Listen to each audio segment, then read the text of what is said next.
Ukraine's long push to join the European Union continues to face resistance, with Hungary threatening to block its accession, even as momentum builds elsewhere in the bloc. European Council President António Costa and others are searching for ways to keep enlargement on track despite the veto.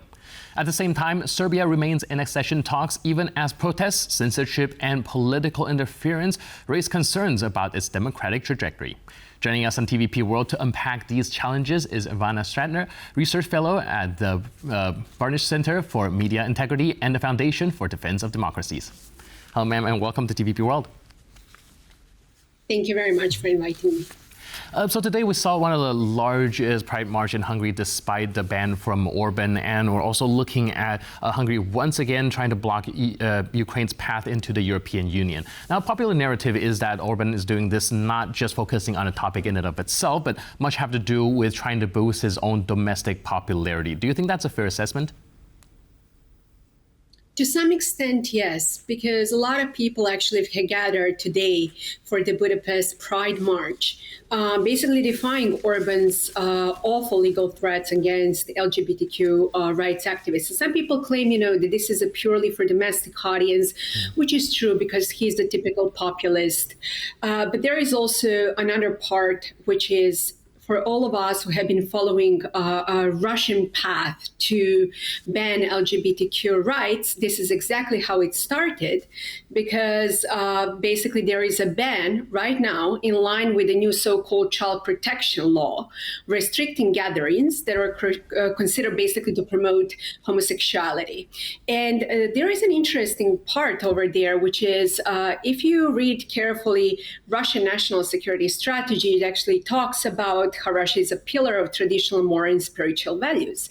And it's exactly something that Putin has been pushing also in Europe. And Orban, along with his fellows Fico and Vučić, have adopted the same thing, basically portraying Hungary or Slovakia or Serbia as a pillar against so-called wokeism coming from the West.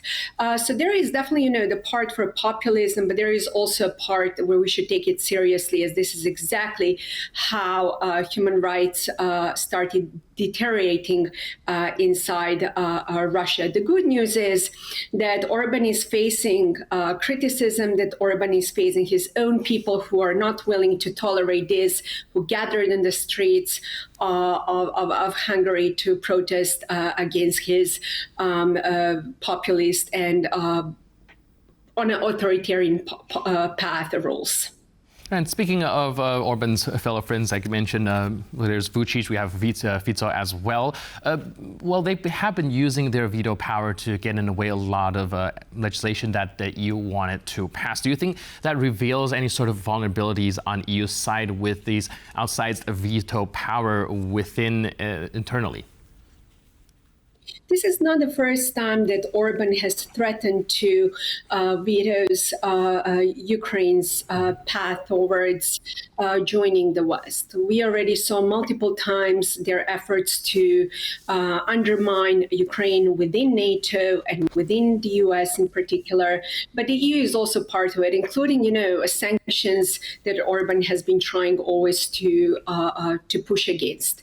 So the most important thing right now, if we understand Russian war in Ukraine, not only as a war that targets Ukraine, but also the West, authoritarianism versus democracy, we have to understand that big picture, because it means that bringing Ukraine towards the West in the EU is a step in the right direction to basically show Moscow that Putin is not the one who can dictate the rules of the game in the EU. And of course, Putin has his own allies, Fico and Orban, who are more than happy always to push Moscow's agenda. Nevertheless, the good news is that I see that Europe is waking up to this threat and understanding games that Hungary has been playing. So I do believe that they will stand against Orban's games. All right, now speaking of protests, we also saw one of the largest protests once again in Serbia, where the students are now giving Vučić an ultimatum. Of course, he is not really acknowledging it as well. Now, we're just talking about how Hungary has this outsized veto power, and we do also know that Serbia is in accession talks as well. Is there a threat that as EU kind of starts to enlarge more and more of these countries that might not align with its values, also will kind of get in the way of actually pushing anything forward? So right now, as you mentioned, there are massive protests in Serbia that started in November that are anti-corruption protests, and students are leading those protests. Mm-hmm. And it tells you really all you need to know about Serbia's government willingness to bring the country closer to the EU.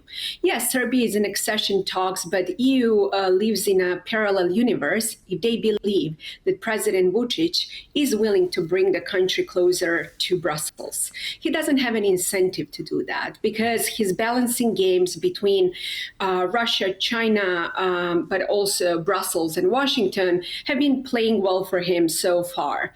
That's number one thing. The second thing, if you read carefully Vučić's statements, he actually talks about EU path, not oftentimes about EU membership.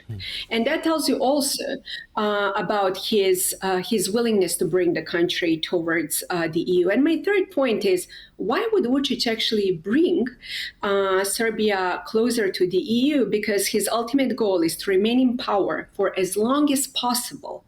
And being in compliance with the EU laws, that would be unacceptable. But he also understands very well that playing those games works. And finally, I do believe that China and Russia would be more than happy to have Serbia as another foothold that is closer to Brussels. So the EU should absolutely wake up and to understand what is going on in Serbia, and that Vučić is not willing to bring the country closer to the EU. Right. Now, recently, António Costa also emphasized the importance of EU enlargement. And like you say, China, Russia, these countries are also vying for attention and influence as well. But however, do you think that there's going to be a risk of in kind of pursuing these enlargement? We do see kind of cracks in armor with this fragility when it comes to these countries like Hungary, for example, being able to veto and stall to politicize the process. So this is precisely why meritocracy is extremely important. There are clear rules that should absolutely be followed. And I think it's also a signal for all those countries, such as Russia and China, to show that the EU still stands for democracy and the rule of law. You mentioned Ukraine, you mentioned Serbia, but there are also other countries in the Western Balkans who are willing to join the European Union and who would love to be closer to the West. But of course, just as Putin feared his own neighborhood to join the European Union, Belgrade also fears its neighbors to join the European Union because President Vučić has been using that as a leverage always to claim, I'm maybe not the best, but other countries are bad as well. I'm very sad really to see what's happening in Georgia because there are so many people over there who are hungry for democracy and for the rule of law and for a better future. And I truly hope that the EU will not abandon. And my final point is there is also Moldova. There will be elections very soon this fall, and the European Union will be tested there. The EU should do everything possible to maintain the rule of law because make no mistake, Russia is ready and willing to organize chaos over there. So my final point is the EU enlargement is not because of some purely idealistic values. It is truly to show authoritarian countries that Europe is still willing and able to protect itself and to stand for its own values. All right, last but not least, António Costa and others are actually exploring workarounds for Ukraine as well. How realistic is the idea of advancing enlargement without unanimity?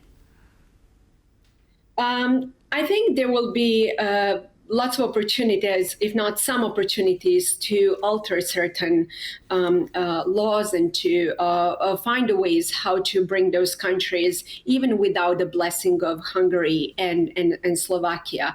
There is a thing which is that circumstances have changed since Hungary joined the European Union. So if the EU wants to protect itself and to stand for its values, they absolutely have to find its way without any fears of escalations. Of course, you can imagine that Orban or Fico, they're immediately going to launch a full campaign how the EU is not a democratic country, violating its own rules. But that's just the pure propaganda.